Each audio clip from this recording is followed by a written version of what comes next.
How's it going, guys? Andrew, American Diesel. So behind me we have a not so diesel. It's a 2014 Chevy Cruze, and the complaint is no AC. So let's check it out. All right, so I got the scan tool connected. First, I didn't want to communicate. Had a blown fuse 14. Got that replaced on the instrument panel. So once I got that going, I got communication, and then from there I got codes for the engine coolant temp. So if you got codes for engine coolant temp, it's not going to turn on your AC. You know, it's going to prevent itself from turning on. You know, that way it doesn't overheat and stuff like that. So I'm over here. I was looking at the engine coolant temp. Already got it disconnected over here. So it got disconnected, and we're reading about negative 36 degrees, and I'm pretty sure it's not negative 36. So what we're gonna do now, we're gonna unplug that deal. We're gonna check for 5 volts, check for ground, and then we're gonna short the two together, or you can use it like how I'm using, just a test light. And we're gonna short it and make sure that it reads on the other end of the spectrum, and just me touching it already changed that parameter from negative, I think it was like negative 10 or 15, so now it's negative 40, so it's completely open circuit.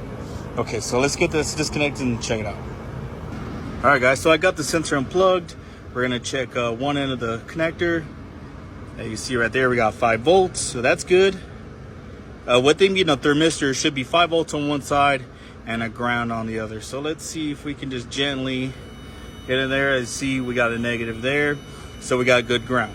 Okay, so now what we need to do here is we need to bypass this. You can either bypass it together, and then from there you should be able to get your reading to switch the other way, which should be the hottest reading. So right now we're reading the coldest because we're at 5 volts.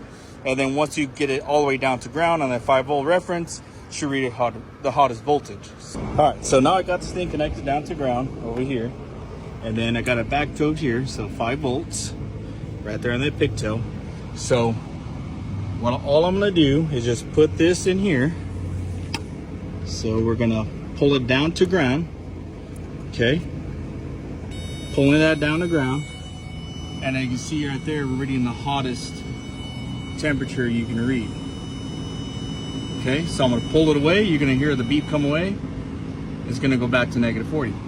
So pretty much right there, you just pretty much eliminate wiring and stuff like that. So pretty much it's the coolant temp sensor, which I already have here. So let me just put this on, show you that it works. All right, so we got the new sensor in here, and as you can see, 95 degrees, that's where it should be. Okay, so we get this sensor in here. We'll check the AC, should be blowing nice and cold now. All right, so we got the car fired up, and pretty sure you can see we're blowing about like 49 degrees out the vents. Wasn't doing so in the beginning because this right here. Customer said he'll change it out. I hope he does, because this is like fully plugged. Yeah, there wasn't, whenever I turned on the blower motor, there was like literally no airflow coming out of there.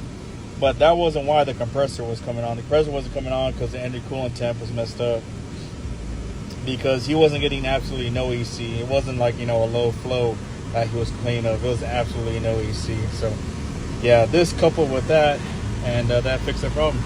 All right, appreciate it, guys. Thank you. American Diesel Tech. I like when it rains. There is no diesel like American Diesel.